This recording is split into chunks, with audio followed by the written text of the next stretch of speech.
Hello everyone.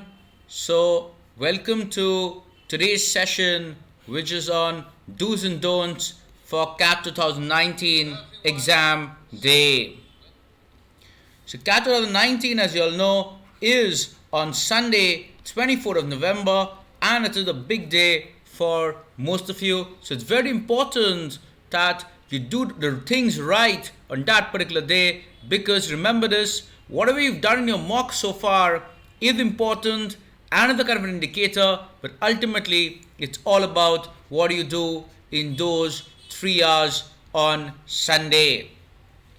So let's first focus on what are the do's for the day. The first one is staying calm. So why is this important?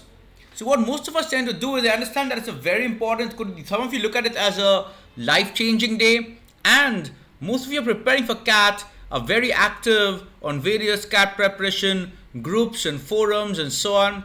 But I would request all of you to stay away from them for the next 2-3 days until CAT gets over. Stay away from random groups and forums, too much of discussion and unnecessary tensed anticipation of what will happen on CAT day.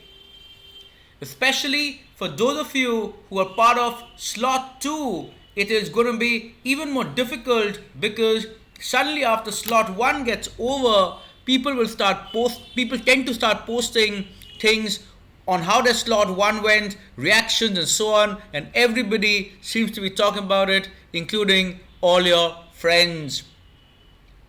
Just a request, please stop being a part of those discussions, because remember, whatever's happened in slot 2, yes, slot 2 is usually a similar indicator of what happens in slot 1, but it is not going to be exactly identical. So don't waste too much of time in those kind of unnecessary discussions on how easy or how difficult a particular section in slot 1 was, and unnecessarily worry yourself. In the past, it has happened that one section is more easy or more difficult than what the previous slot has said. So play the questions more on the merit. Yes, slot 1 will give you some kind of an indicator, but don't assume that to be the Bible. The reason I'm saying that is a lot of you tend to over attempt or under attempt based on the feedback you've received from the first slot. Maybe the first slot under attempted because they found it very difficult, whereas your slot may not have been that difficult. So under attempting in your slot may end up you losing out on some precious marks. The other thing is, it's an exam where you need to stay calm and composed for 3 hours. The entire 3 hours you need to focus on the exam, and 3 hours of time attention is very difficult. So to make sure that is happening, and given that usually the exams have a reporting of 1 hour on an average, people come earlier than the exam schedule. So that means you're spending 4 hours or 4.5 hours at the center. It's very important you remain all calm. Same thing, the previous night you need to make sure that you're having a good sleep, because that is very important, especially for slot 2 people, because the afternoon hours is usually when people tend to feel sleepy if they have not had a good night's sleep the previous night. So do make sure you're having a good night's sleep.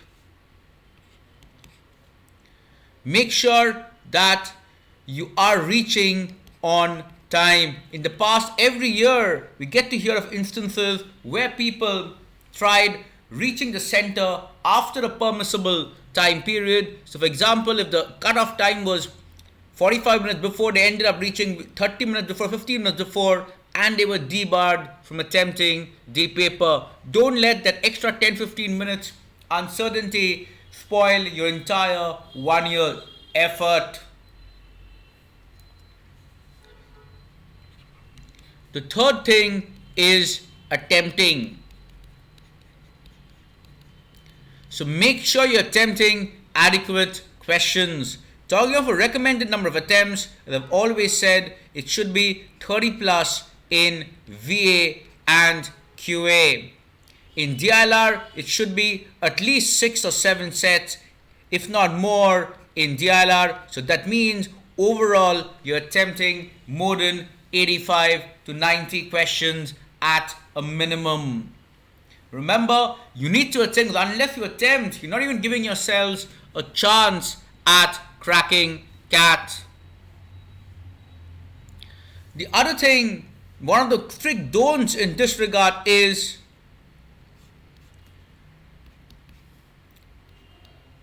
forget mock history. A lot of you tend to be basking in the glory of either your mocks where you might have scored a 99.9 plus every year, but remember, across the past years, I've seen a lot of times when people who usually score 99.9 plus, mostly they go on to score 99.9 plus again in CAT, but some of them, they tend to drop out of the less than 99 zone, and that happens to one of the students every year. So do make sure you're not getting overconfident based on your mocks performance.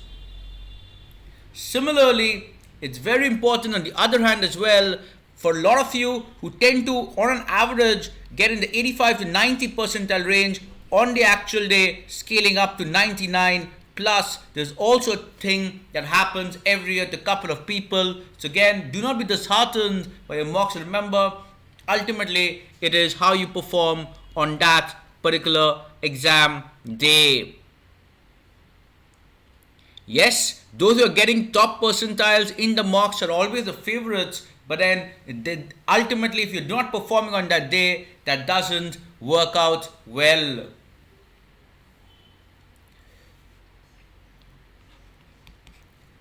Next, keep focusing on a metric that I've always been telling you, that is return on time. That is how much marks you're getting out of every minute that you're investing, which means automatically that you've got to choose the way you're attempting very judiciously. In quants, for example, whatever happens, you should be targeting an average of 2 minutes per question, so that even if you end up wasting time on a particular question that is upper capped at 2 minutes, that will not impact your paper. Like I see sometimes what people do is, in a very lengthy question, they get stuck somewhere after the 6-7 minute mark, and then they realize they wasted 6-7 minutes. No, just keep ensuring that you're attempting the paper seamlessly. Keep attempting the paper seamlessly, making sure that you're moving questions quickly. Also, any question that you've even had a chance to invest 1 minute in, make sure that you're attempting all the questions, be it in that particular RC passage or in that particular DILR set or in that quants question. Since you have some idea about the question, but the question in the last 1 minute, whatever you've inferred, make sure you're attempting and attempt as much as possible. Remember, accuracy can never make you crack CAT. It's always a game of attempting more. If you're not attempting, you can never go as far as cracking the exam.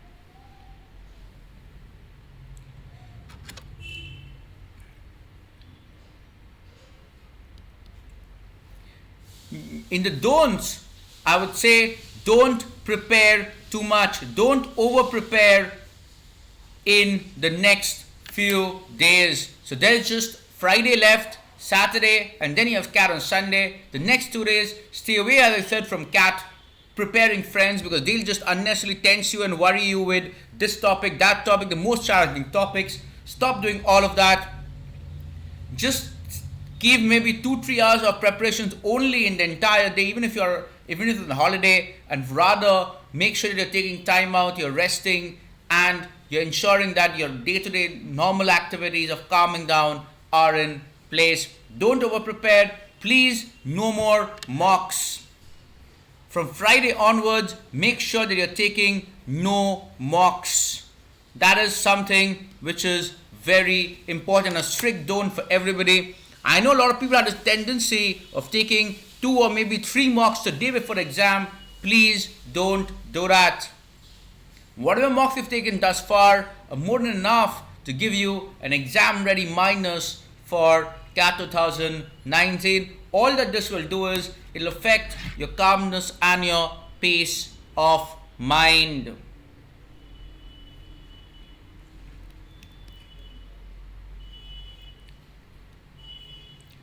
avoid doing anything which is a wrong practice or a violation of any of the CAT's rules. So CAT has certain rules regarding certain things that they regard as wrong entries or malpractices. Make sure you're refraining from any kind of malpractices like leaking questions during the exam hours, cheating, and so on. So avoid doing all of that, because remember, mostly the centers are having video cameras, so it will not be easy for you to get away, and it unnecessarily spoils everything. All your efforts for that particular one day over the last 1 year will go in waste if you're doing all of that. So try and avoid doing any wrongdoing or wrong activities. Also, please do not participate in leaking questions during the exam time or posting them in any CAT preparation groups and forums expecting that people will answer questions.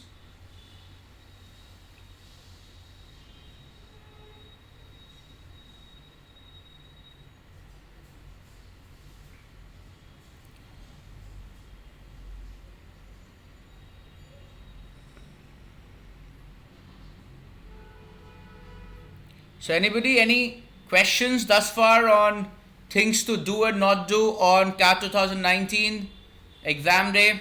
So anybody, any questions thus far?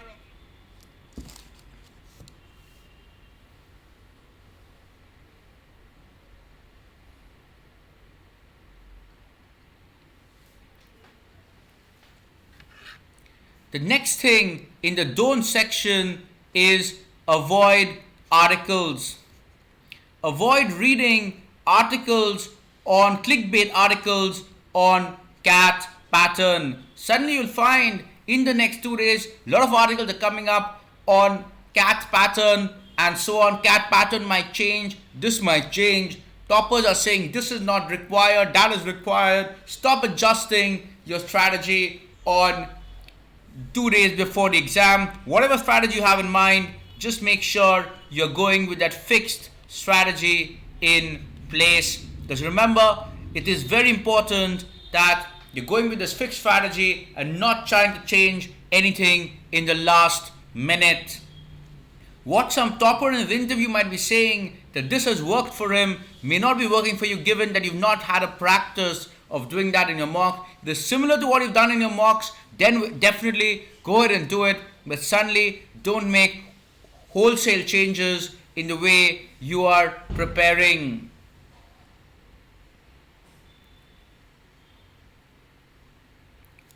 The next thing, make sure that you're doing your dashboard analysis. By dashboard, I'm referring to your mocks dashboard, but I've always said make sure you understand which are your strong, moderate, and weak areas. So whichever questions are from your weak areas, try and skip attempting those questions from your weak areas and try and attempt more and more questions from your strong and moderate areas. Why? Because ultimately, those are the questions that will fetch you your +3 and help you score really high on CAT exam day. So try and focus more and more on identifying the next 2-3 days. It's less about preparations, it's more about finalizing the strategy and looking back at your dashboard and knowing that, okay, fine, let's say games and tournaments is a weak area. Don't try to improve games and tournaments the last 2 days, because suddenly something that you weren't able to improve in the last 6 months cannot be improved in the last 48 hours. So instead, it's better that the moment you see there's 7 games and tournaments, do not even try to evaluate whether it's easy, moderate, or difficult. Just leave that aside and move to the next set. Otherwise, make sure you're attempting in a linear fashion. By linear, I mean right from the first question till the last question, just keep attempting linearly. Because anyway, as you can see, you're attempting almost all the questions. You're attempting around 85 to 90 with 30 odd approximately in each section. The only cases, in case of a particular question or a set or something which is from your terribly weak zone based on return on time that you've seen from your dashboard, only those can be skipped. Rest you're always attempting linearly, so it doesn't really matter matter how you're going about attempting. So don't waste time in choosing which questions you'll go about attempting. Just attempt them linearly in a straight fashion.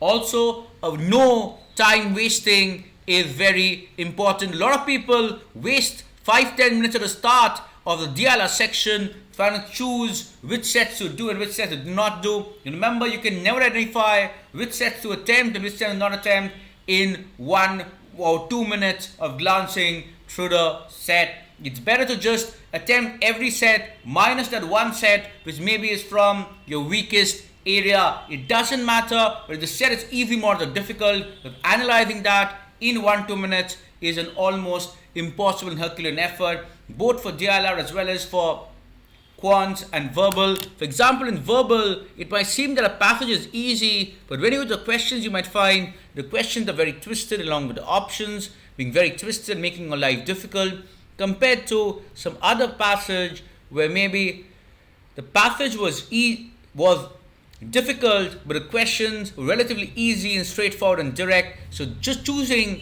what to attempt and what to not attempt on that basis is not a wise idea.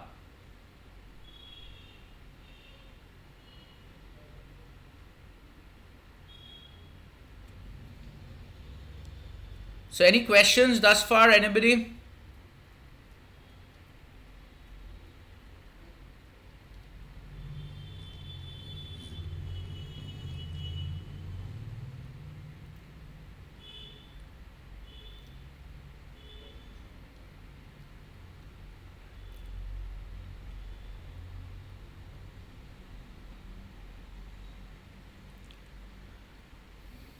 Also, good news that on Sunday 24th itself, after both the slots are over at night, we will be coming up with the analysis of CAT 2019. So we already have sessions for them scheduled. So do make sure you and all your friends are attending those sessions live and you're clarifying all your queries regarding the expected cutoffs as so on. So that, because that session we're discussing on expected cutoff, the analysis of both the slots, what a normalization scenario could be from raw score to scale score and so on.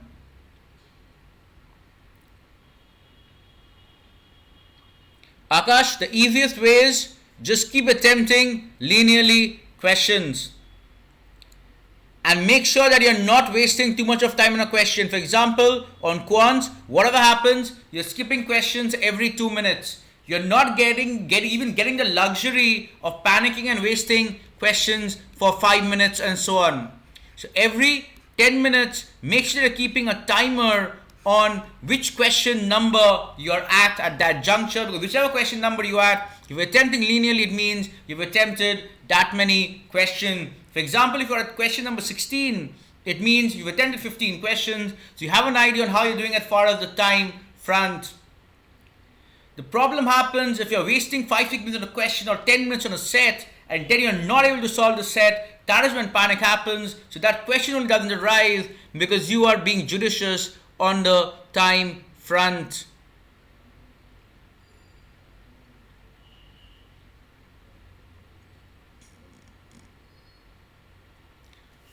Also remember, by past records, it's mostly been seen that whichever slot is the more difficult slot, they usually get benefited out of normalization, and finally when it comes to percentiles and scale scores, they are the ones who are at an advantage.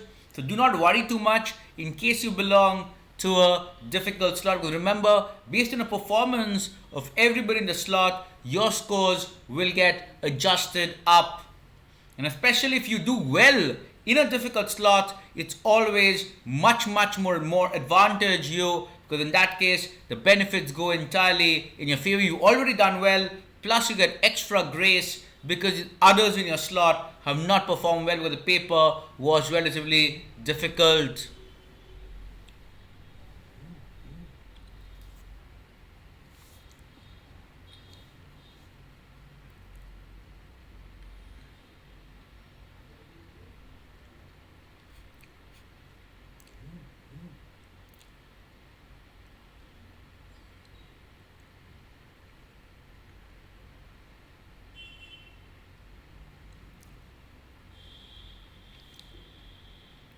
Also, as far as keeping calm and so on, try and avoid using public transport unless your home is very nearby. Try and avoid using public transport on the exam day, at least while going to the place. Try and arrange for a private transport. If it is very far away, make sure that you're going the night before. If you have a morning slot and it's very far away, make sure you're going the night before. I understand it might be a little bit costly on the budget side, staying over at an Oyo or hotel, but make sure you're doing that because it's worth doing that for your CAT, because CAT is something which can change your life drastically ahead.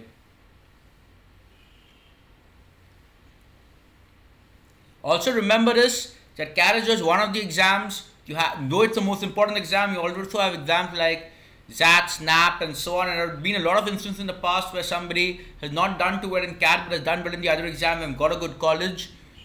So do not be too much tensed about it. Understand it's a big day, but at the same time, just make sure that you're calmly attending your paper. And on that note, I wish all of you all the very best for CAT 2019. So on that note, it's Nilanjan Dutta, previous year's CAT 100 percentiler, signing off. Hopefully we'll again connect on Sunday 24th after the exam when we discuss the CAT 2019 slot-wise analysis, the expected cutoffs, the normalization benefits, the expected raw scores versus scale scores, comparisons at various percentiles, and I'll be trying to address most of your queries. And hopefully we'll connect again with the post-CAT sessions for CAT and the other MBA entrance exams like IIFT, SNAP and so on. Make sure you're attending those sessions as well. Do not just go entirely into hibernation mode post-CAT 2019. Because remember, those exams are equally important. And on Unacademy Plus, we have those exams covered as well as part of the Unacademy Plus CAT subscription. So do stay tuned and stay subscribed to Unacademy Plus. So on that note, thank you everybody and happy learning.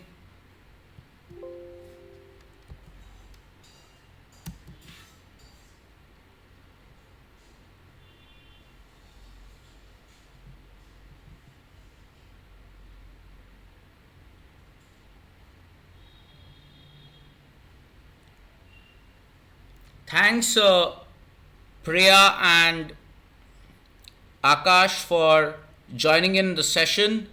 Just a request, kindly share the YouTube session link with all your other friends and fellow CAT and MBA exam aspirants as well, so that they too can benefit from this session which is on the do's and don'ts for CAT 2019. They too can benefit, so make sure that you're sharing the session link with all friends in various CAT preparation forum groups and aspirants.